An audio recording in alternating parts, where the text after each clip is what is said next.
Okay.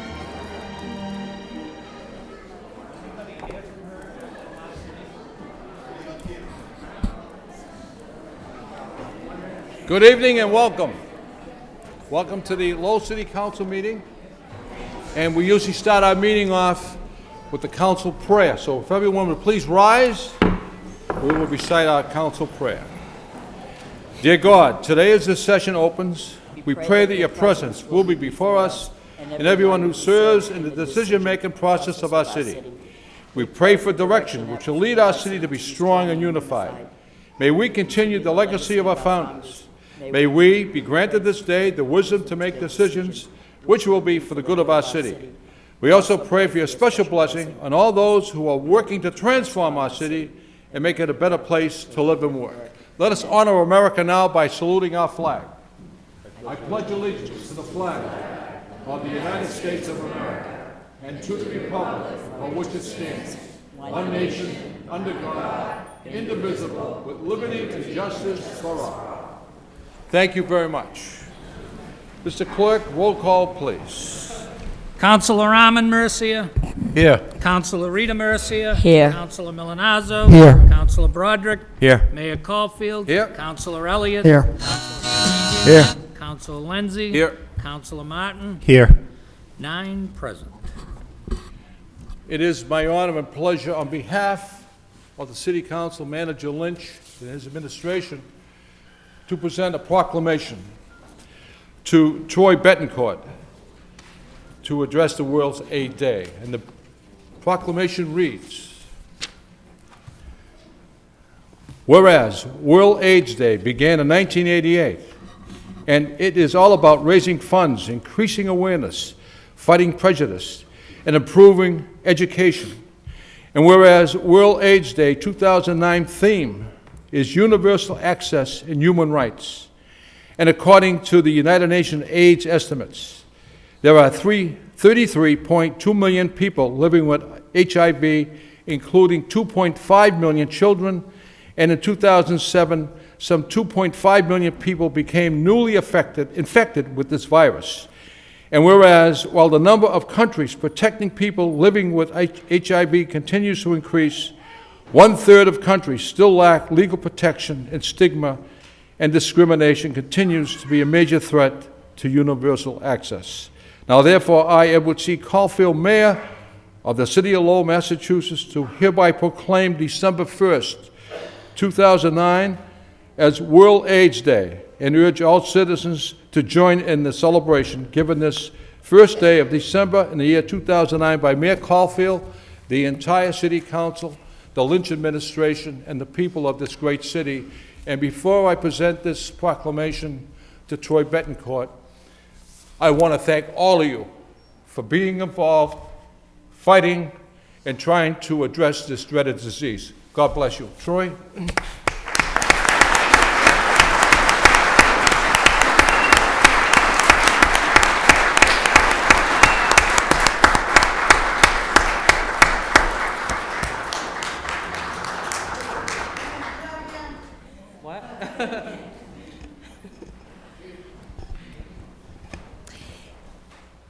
Good evening, Mayor Caulfield and the City Councilor members on this bittersweet evening. My name is Susan Dargan-Hart, and I'm the Director of Homeless and HIV Programs at the Institute for Health and Recovery. More importantly tonight, I'm also the Chair of the Behavioral Health Subcommittee of Lowell's City 10-year plan to end homelessness. As mentioned, this year the World AIDS theme is universal access and human rights, and it's about time. There have been over 25 million people around the world who have died of AIDS-related diseases, including the birth parents of my 11-year-old daughter. And there's, as also mentioned, there are 33 million people around the world who are now living with HIV, and most of these people are likely to die over the next decade. 2.5 million people are being infected yearly, many of whom will never have access to treatment.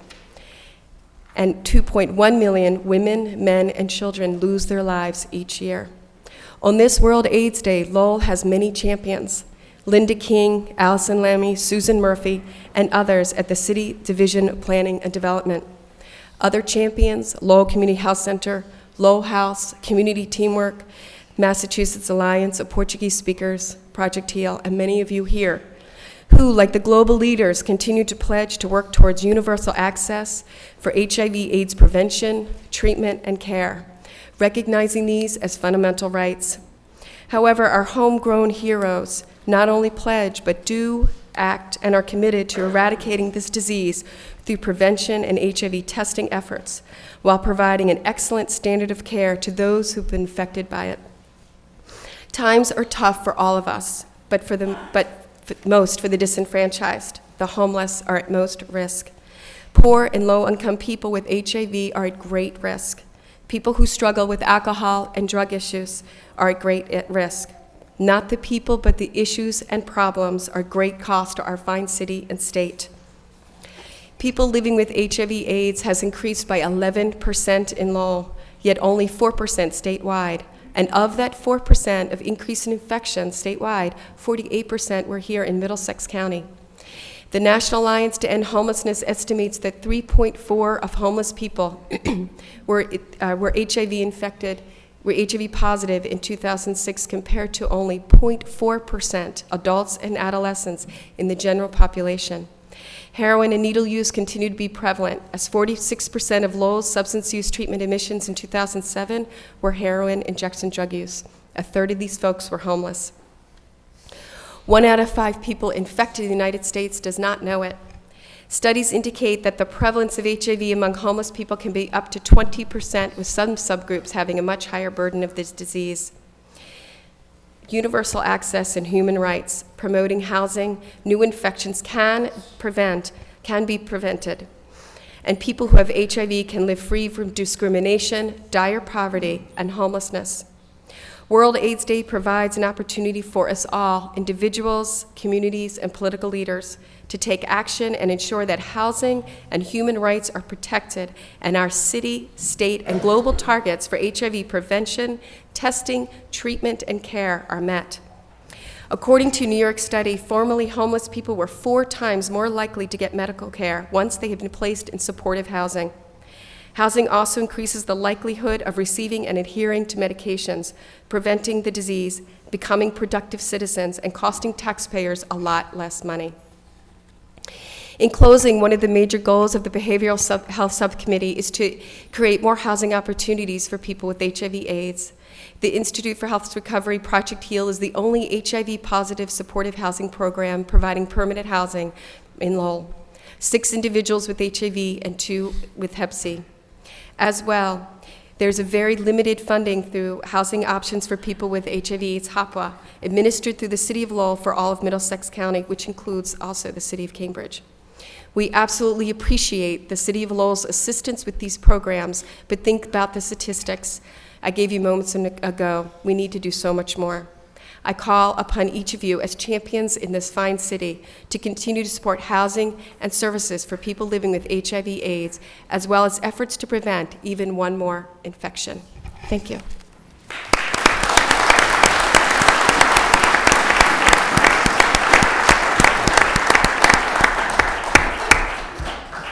Thank you, Troy Betancourt. And in the audience this evening, I met this young lady who was from England visiting a friend in our city, and she is part of this committee.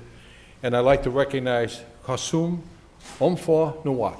Kasum, welcome to Lowell.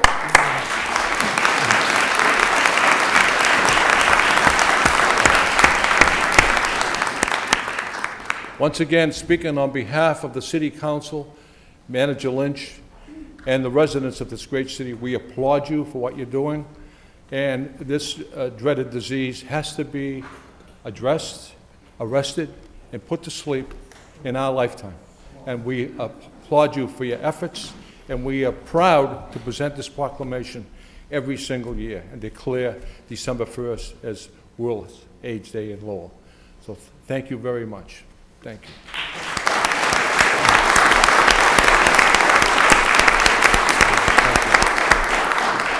At this time, I would like to recognize Councilor Rita Mercier, please, and if everyone would just remain here. Councilor Rita Mercier. Thank you, Mr. Mayor. I'd like to offer a moment of silence in darkened chamber for George T.Z. Xanatakis. George received his early education in the Lowell public school system and was a graduate of Lowell High School with the class of 1947. T.Z. enlisted in the United States Army, serving with the elite Counterintelligence Corps. Upon his honorable discharge in 1950, he studied liberal arts at the Macalester College in St. Paul, Minnesota. After college, he worked at Raytheon's as a supervisor in the Missile Systems Division until his retirement in 1992.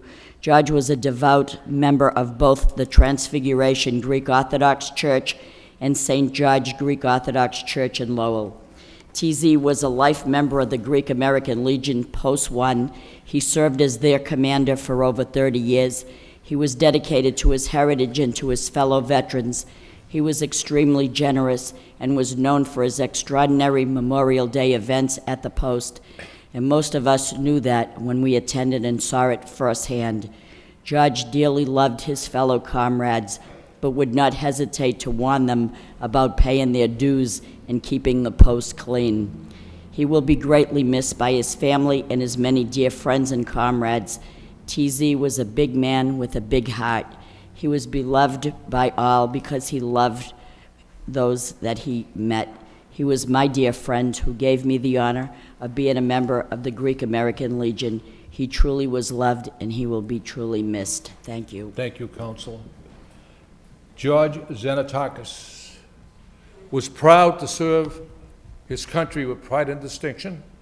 He was proud of his Greek heritage, and he was proud to be the commander of the Greek American Legion. Can we all rise with a moment of silence in darkened chambers?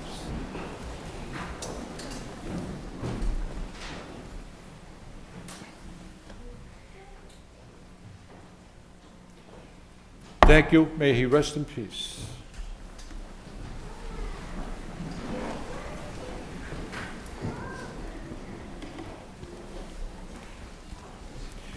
Now, moving on with the agenda, I would like to introduce and bring to the podium a dear friend of mine. He's a friend of every youngster and adult that attends the Lowell YMCA, and he'd like to address the City Council with an annual report. And Ray Adams, feel free to come to the podium at your pleasure.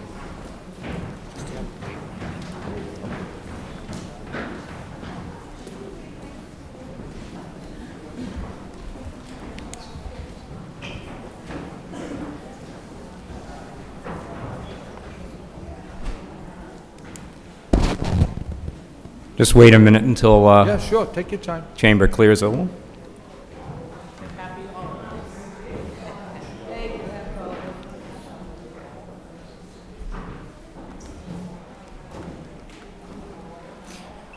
Thank you, Mr. Mayor. As was indicated, my name is Ray Adams, and I've had the honor and privilege of being the Chief Executive Officer of the YMCA here in Lowell for the last 7+ years. I'd like to thank the Mayor and the Council members tonight for allowing me a few moments of your very precious time to talk a little bit to you about your YMCA and some of the work that we're doing. I'll assure you I'm not here to ask for anything, but instead to offer as much as we can. I look around the room and I see a lot of friends. I see a lot of folks that I see on a regular basis, either at the Y or throughout the city, and it makes my heart warm to think of all the good work that you all do for the city. In saying that, I'd like to thank particularly the outgoing councilmen, Armin Mercier, Alan Kazanjian, and Michael Lenzi. The city will sorely miss your great leadership. And I'd also, in turn, like to thank the new councilors for taking the mantle of leadership to come in, and I'm sure the city will enjoy your leadership and talents for the next 2 years at least. I'm here to talk a little bit, and you all have a packet in front of you, and it addresses primarily our strategic plan. In 2009, we all know there's been tremendous challenges for our city. There's been tremendous challenges for the people who live here, economic mostly, and also there are tremendous challenges facing city government and this council. In accordance with our strategic plan, we have committed to reaching out to serve individuals who need us more than ever. Some of you may or may not know, and you'll see in your packet, We have historically given away about $350,000, $340,000, it varies year to year, dollars worth of financial assistance to needy individuals to take part in vital programs and services. And I'm proud to announce that tonight we're well on our way in 2009 of growing that number by a full 20% to well over 400,000. We believe strongly at the YMCA that it is time for us to step up and help people when they need us most. We feel we've been there consistently for folks over the years, but we see it every day at the Y when people come in and are looking for assistance to take part in whether it's a membership or child care or anything that their family happens to need. I would like to direct you to your packet. In your packet there are 3 items. I wanted to remain fairly brief, didn't want to inundate you with a tremendous amount of information, but in the packet there is a copy of our current strategic plan, which is just about a year old.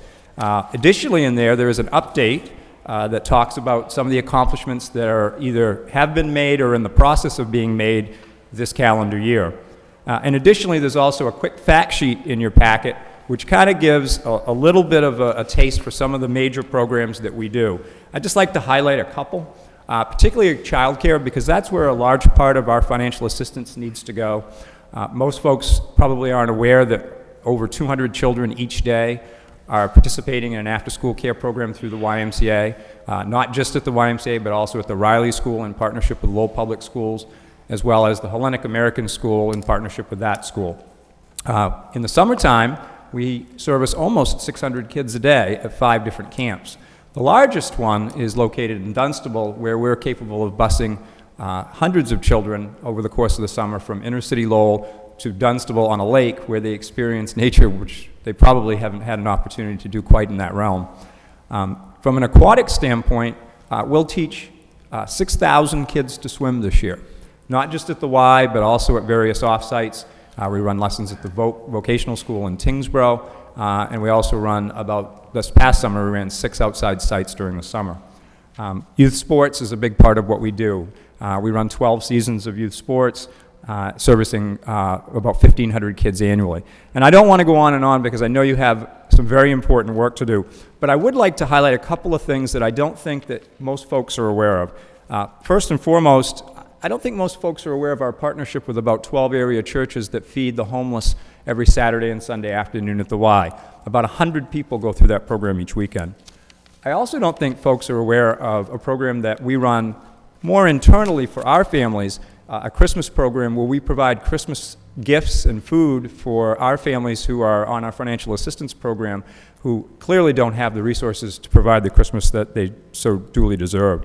And lastly, I don't know that folks are aware of the level that we're involved with training young people, particularly in the area of lifeguarding.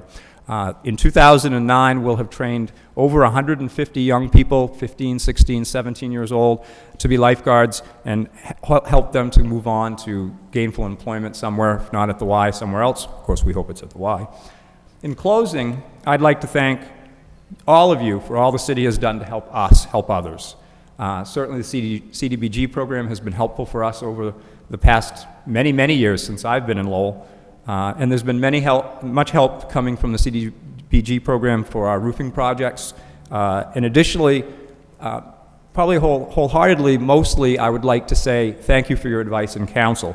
I started by saying I glance around the room and I see many friends, and that is true. And in many cases, Manager Lynch helped with our strategic planning process, Chief LaValle helped with our strategic planning process, then Superintendent Carla Brooks-Bear helped with our strategic planning process, and the advice and counsel that we've been given by the leadership of the city has meant a great deal to us. I'm here to make an offer. In our strategic plan, we're trying to position ourselves to be the best resource possible for this city. So if you, as a council, find yourself faced with a challenge that you think that the YMCA might be able to help with, I ask you to please not hesitate to call me. We would like to offer our resources in terms of staff expertise and things that we have at our disposal to help the city solve problems. And I mean that wholeheartedly, please.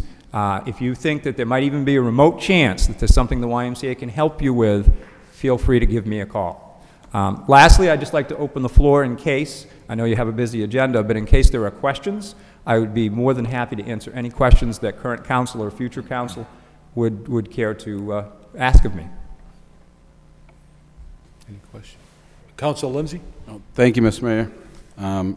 Ray, I just want to commend you for your work down there, and I know how tirelessly you put in the time, and it just touches so many lives. And every time I go down there, it's just amazing and it's uplifting to see what you do for the children and right up to the elderly and the families of our community. So I congratulate you for all your efforts. And I think that the new councilors will have a tough time, though, being as physically fit as Councilor Ahmed Murcia, Councilor Kazanjian, and myself. So you have big sneakers to fill in that respect. So, but thank you, Ray, for everything you do. Thank you.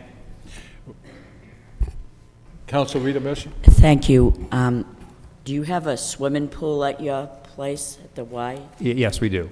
It would be wonderful if you could partner with the Council on Aging and give our seniors some exercise at a reduced rate to allow them a particular time to swim. That's very possible. We will have about 6,000 seniors go through exercise programs this year alone, including arthritis programs, which are specifically designed by Because I understand that swimming is one of your best Absolutely. exercises, and I look at my seniors and I say they could probably enjoy that and benefit immensely from that. And I don't know if we could partner with Lowell High School's pool, but we probably could with yours. Yeah. Okay. Our pool is a very busy pool, but we are always finding creative ways to include Sure. anyone that we possibly That's fine. can. Thank you very much. I will share with you, I agree with you, Councilor Mercier.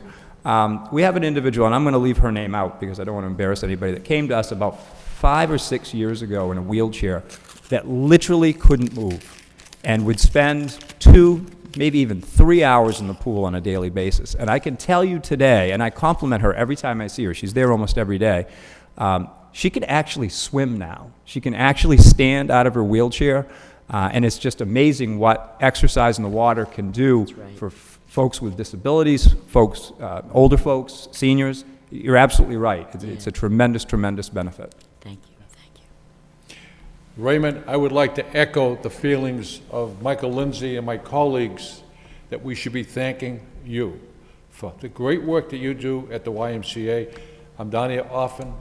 I see the children, I see the adults, I see the senior citizens enjoying themselves. And it's because of your leadership and Ray Monty and your staff that makes that possible. We want to thank you, and you know what? We want to applaud you.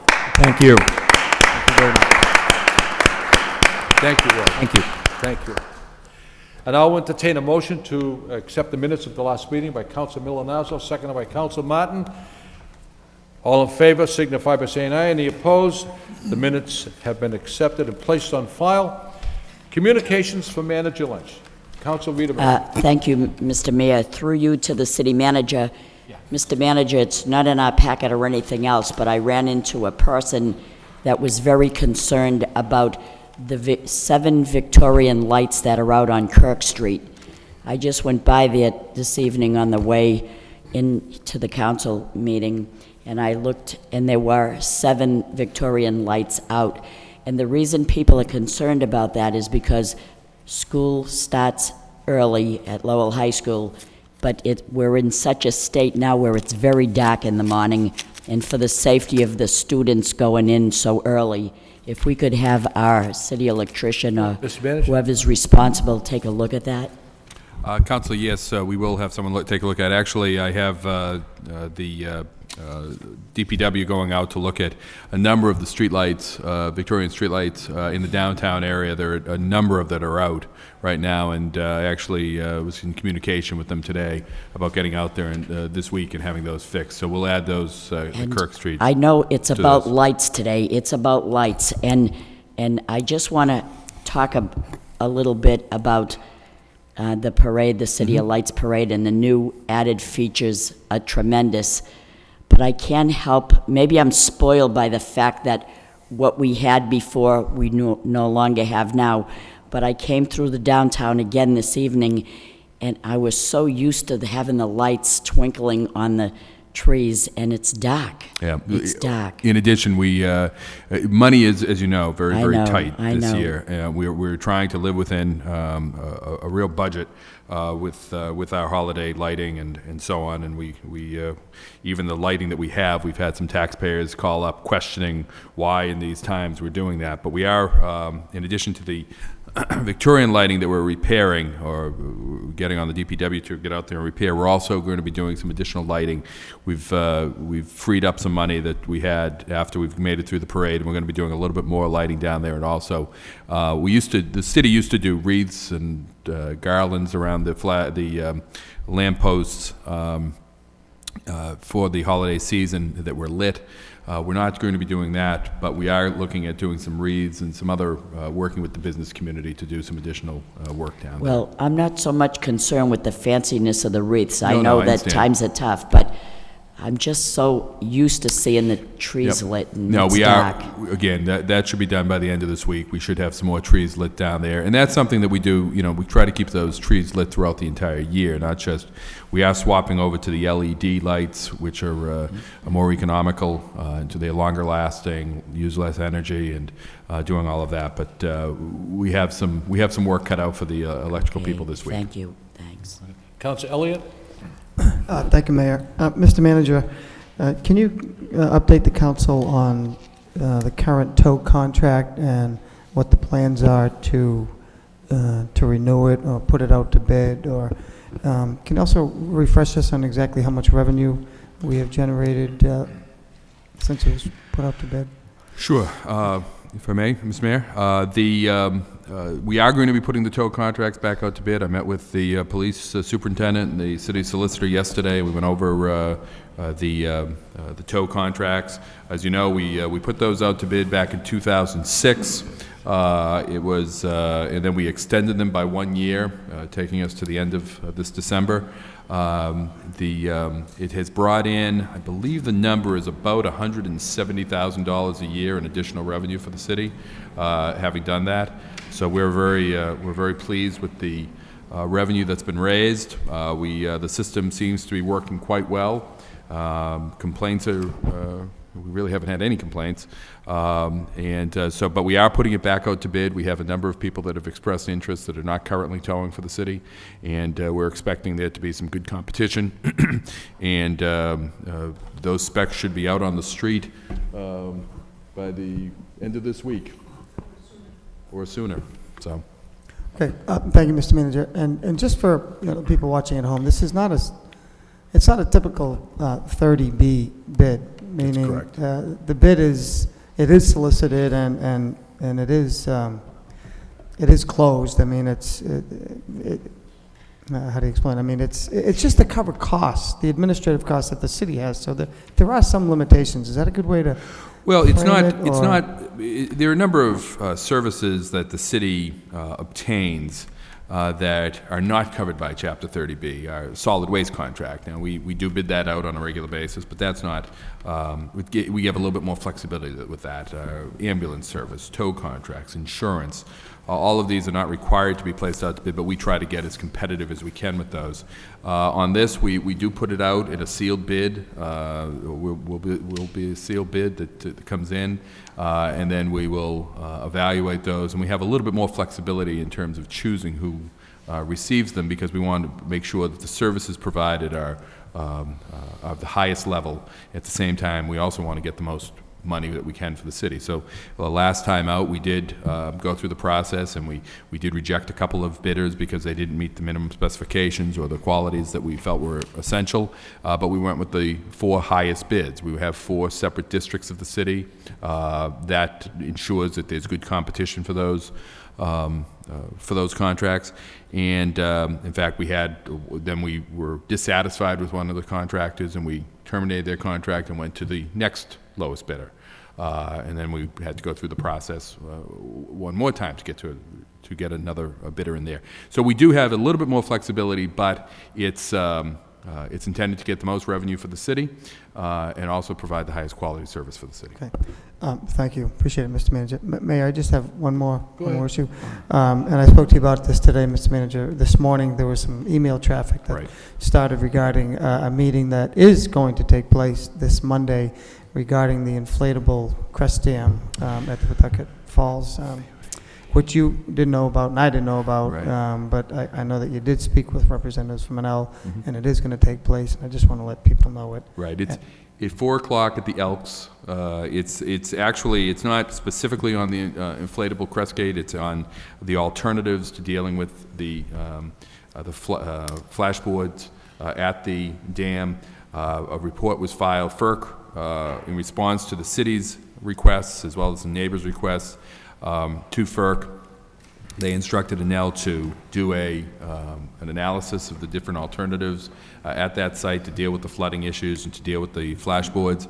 And that study has been, or that analysis has been complete. It was filed with FERC, and FERC sent it back and asked that they meet with the stakeholders, and the stakeholders being the city, the residents, and the national park, and there may be other stakeholders that were in that list, but I know those 3, and to do that in a meeting. So NL has, FERC wants to be there, so they were trying to work out a date that FERC could be there. So I guess they made some initial calls last night to some of the residents to notify them that there was a possibility there was going to be a meeting on the 7th. That was then, of course, as you pointed out, we became knowledgeable. We learned about that this morning, that there was that meeting. It was a possibility. I've subsequently learned that there will be a meeting on the 7th at 4 o'clock at the Elks, and where all of the alternatives will be discussed, the issues will be raised, and FERC will then take it into consideration as to what the appropriate action would be. Thank you for that update. Can we reach out, I don't mind doing it as a flood chair or the manager, to Congresswoman Tsongas, and I think probably State Representative Golden and maybe Senator Panagiotakis, just to let them know this is happening. I know NL is doing this as a result of the Federal Energy Regulatory Commission telling them to do so, but there was some confusion. I hope we clarified it, and thank you for calling. I know that there's already been communications with the Congresswoman's office and Representative Gold, and I assume the same applies to Senator Panagiotakis, but I know the other 2 have already been notified. Great. Thank you, Mr. Manager. Thank you, Mayor. Are there any other communications you'd like to discuss with the manager? If none, accept the communications and place them on file by Council Broderick, seconded by Council Kazanjian. All in favor, signify by saying aye. Any opposed? Those communications are accepted and placed on file. Originally on the agenda, there was 1 request for out-of-state travel, but there's another request. So there's 2 requests for out-of-state travel. Any discussion or debate on that issue? If not, moved by Council Elliott, seconded by Council Armin Mercia. Roll call. Councilor Armin Mercia. Yes. Councilor Rita Mercia. Yes. Councilor Milanazzo. Yes. Councilor Broderick. Yes. Mayor Caulfield. Yes. Councilor Elliott. Yes. As a sophomore, leading this varsity squad from the QB slot, unreal.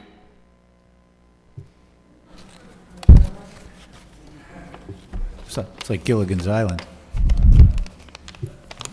I don't know where that came from. Councilor Kazanjian.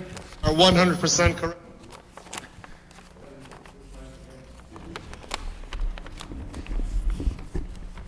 Yes. Councilor Lenzi. Yes. Councilor Martin. Yes. 9 yeas. Moving on with the agenda, we have a communication here from the Board of Assessors.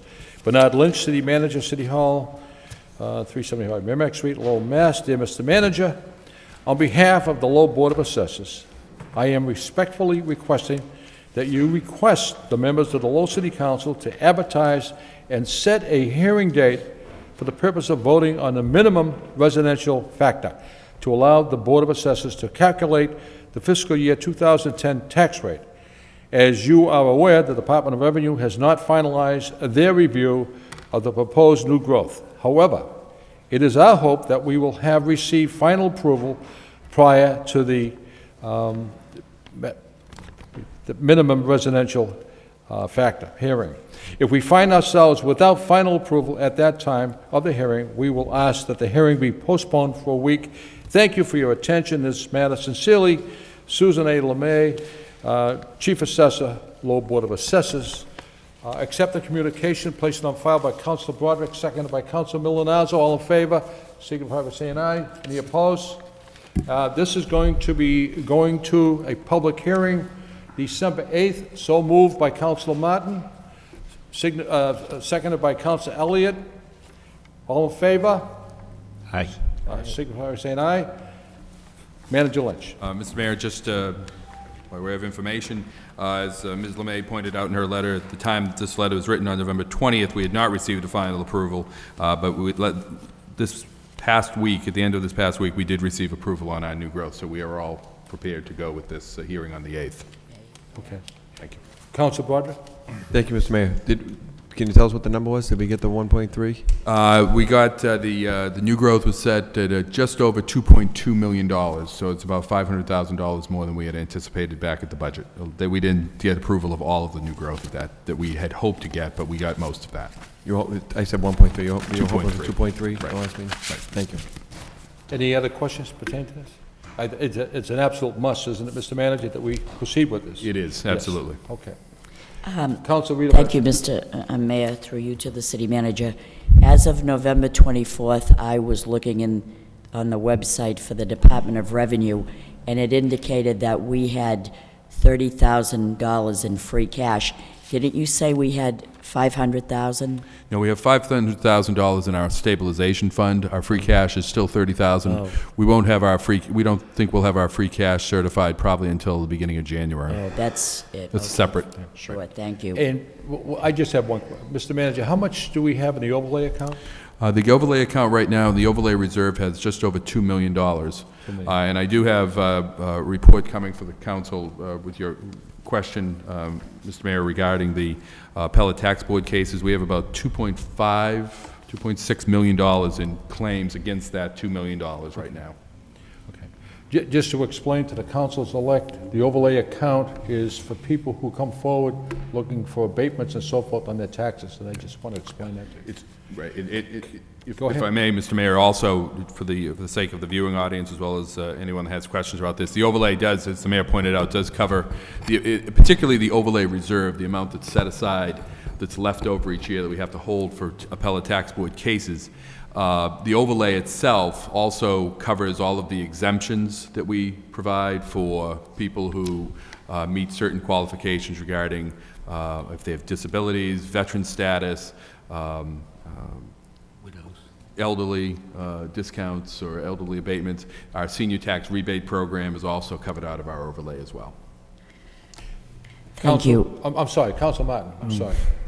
Mr. Manager, you said that we may not have the free cash number certified until January. Correct. So is that going to affect submission of the recap sheet or tax rate, any of that? We're just not relying on it for We're not purposes of relying tax upon rate. it for any revenue, so it does not affect Okay. the tax rate at all. All right, thank you. Councilor Rita Mason? Thank you. Through you, Mr. Mayor, to the city manager. There is another account that we have, and I'm not sure what we call it, but some time ago, way before I was here, the Department of Revenue and there was a consent decree that said that because of emergencies, and so we wouldn't be in a deficit again, we have to maintain that at a certain level. Correct. What is that account now? That's the Chapter 17 account that was set up under the Oversight Board back in the early 1990s. It's by law, it's required to be set at $4.2 million, and that's how much we have in that account. 4.2 million. Yeah, we Okay. can use it for an emergency. For example, if for instance, this year, this fiscal year, in April, we needed to draw upon that because some occurrence that we suddenly needed $1 million or $2 million to keep operations going within the city, we could draw upon that money, but we would then have to put that $2 million back in July of the beginning of the next And fiscal it year. has to be maintained at 4.2 million most Right. of the At time. one point in time, it really it essentially acts as a reserve for that purpose, for an emergency. At one point in time, it was required that it go up each year by some amount, the growth of the essentially the municipal growth factor, I would think, that requirement was removed. If that requirement had been kept in place, that 4.2 would have grown to $5-6 million by now, but that was removed. Do we have money ready for the December 8th primary in the election office? We will have money available for it. We don't right now, right? We don't. We are receiving money from the state. I believe it's $29,000 we're receiving from the state to help us pay for that election, that special election, and we are moving money to cover that. Just that having deficit. said that, that is why I voted no primary, for that particular reason alone. I want you to, I stand by what I did, and that's why I'm bringing this up right now. Okay. Thank you. Any other discussion on that? Council Elliott? I was going to bring up the same question. The state, I mean, it's a state election, and they are reimbursing just a portion of it. What, how come they're not doing the entire amount?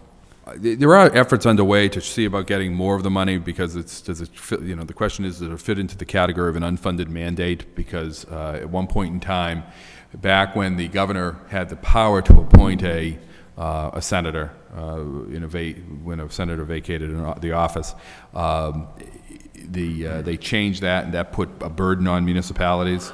So by some argument, it is an unfunded mandate. I don't believe that issue has been resolved as of yet. I think there's still discussion on that, but if it's determined that it's not an unfunded mandate, then in fact, every community of the state has to pay it. So therefore, it's not directed just to one municipality or a handful of municipalities. So taking this one step further, the money that we're going to receive is the $29,000 is just for the primary. Does that include the general as well? Are we going to get additional money for the general? We believe it's just the primary. Just the primary. I just saw the letter. I think it just came into my office yesterday, and I read it very quickly, and I think it's just for the primary. So the city's going to have to come up with Additional funds. We'll have to come up with another $10,000 or $20,000 for that. For the general election? For the general, it'll probably be another 40. Okay. So, but we'll identify that money. Okay. Thank you. Any other discussion? If none, we're going to move on with the agenda. An ordinance, I'll read the title, an ordinance amending the Code of Ordinances for the City of Lowell, Massachusetts, the code with respect to Chapter 150 thereof entitled Fees. And this will be going to a public hearing if the council wishes, December 15th. So moved by Council Rita Mercia, seconded by Councilor Lindsay. We have another ordinance, an ordinance amending the Code of Ordinances, City of Lowell, Massachusetts, with respect to Chapter 227, Article 2, thereof entitled Vacant and Foreclosing Property. That is going to a public hearing December 15th. If the council wishes, so moved by Councilor Broderick, seconded by Councilor Kazanjian.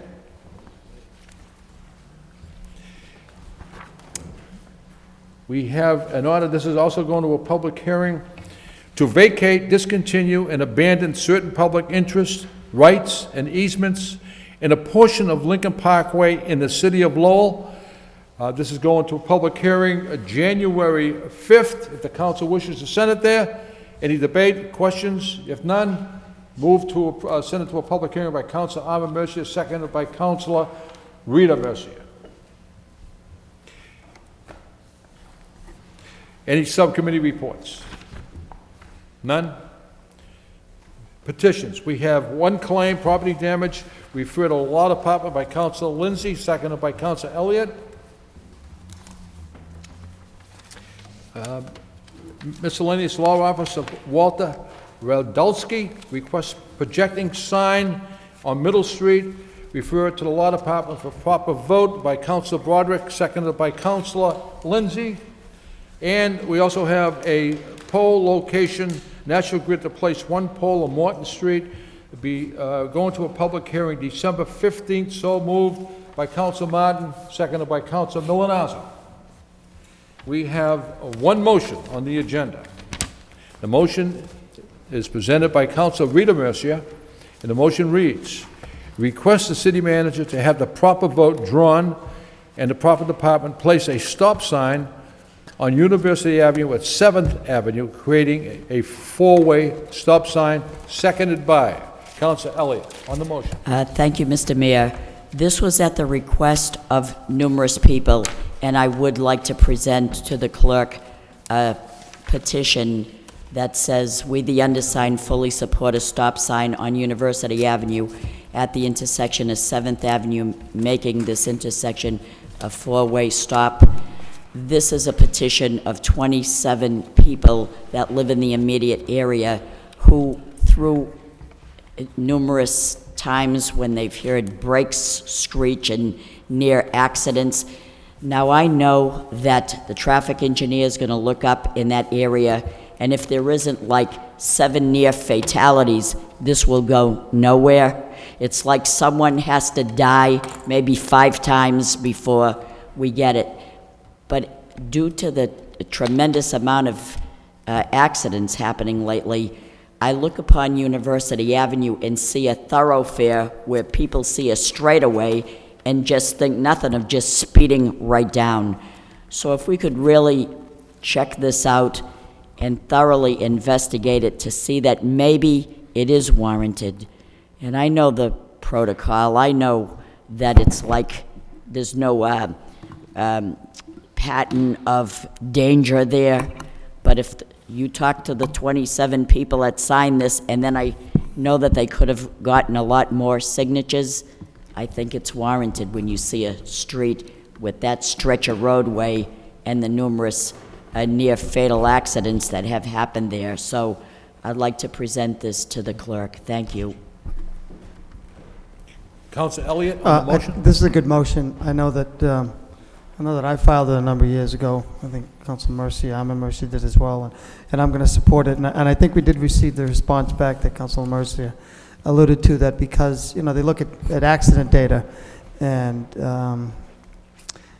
maybe the data that isn't there to support it, but if anyone that, you know, there's a school right there, St. John Duck School is there, and it is a raceway from, you know, the stop sign at East Meadow, West Meadow, all the way down to 4th Ave, and cars are going down the hill and into the city, and on the way home. It's a raceway, and I can see why the residents in this area have supported a petition and signed a petition, because it is warranted just to slow the cars down to the next stop sign. It's, you know, it's a densely populated neighborhood, so I support the motion and hope that it'll come back favorable. Thank you. Any other discussion on the motion? If none, all in favor of the motion signify by saying aye. Any opposed, the motion carries. Any other discussion amongst the council before we adjourn? Before we adjourn, I'd just like to, you have received a communication on your desk. Every mayor, since Mayor Eileen Donahue, has always had a holiday reception, and Mayor Caulfield will have a holiday reception along with the City Council, the school committee, on Sunday, December 13th, 2009, from 2 to 5 at the Lowell Senior Center. It's sponsored by the Lowell Senior Center, Comcast, and the Greater Lowell Chamber of Commerce. And we'll have a special guest there. Santa will be arriving approximately 4:15 to meet the children and wish them all a great Christmas. And entertaining that afternoon is probably just a great guy, a great musician, Ralph Finero. Donna Willette will be on guitar and banjo. The Lowell High School Alumni Chorus. The Lowell High School Spindle Show Choir. They're absolutely magnificent. Absolutely magnificent. The Lowell Senior Chorus. And Allison Burns, who has an unbelievable voice. She is employed at Enterprise Bank, but this young lady has an incredible voice. So everyone is welcome to come. There'll be refreshments, and a light lunch will be served. Also, on December 20th, the Songs of Christmas. This is a free concert featuring Lowell's own Spindle City singers under the direction of Norman Ayotte, director, at the St. Joseph's, the Workers' Shrine, 37 Lee Street, Lowell, Mass., Sunday, December 20th, 2009, 3 p.m., free admission. Everyone is welcome. And if there isn't Christmas in your heart by then, it will be after you go to this concert, because this chorus could go on Broadway or any stage in the country. So with that announcement, is there anything else the Councilman Milonazo? I believe there's a Pearl Harbor Day event, Oh, yes. December 7th. Yeah. I think it's at 11 o'clock. Yes, at the Lowell Memorial Auditorium, and the Pearl Harbor Day commencement exercises. It's always a very emotional time at the auditorium, where everyone goes to the river and they put flowers in. Everyone is welcome to attend that. And you talk about heroes of the past, and the stories that you hear at this commencement is absolutely outstanding. With that said, I'll entertain a motion to adjourn by Council Alva Mercia, seconded by Council Bill Martin. Thank you.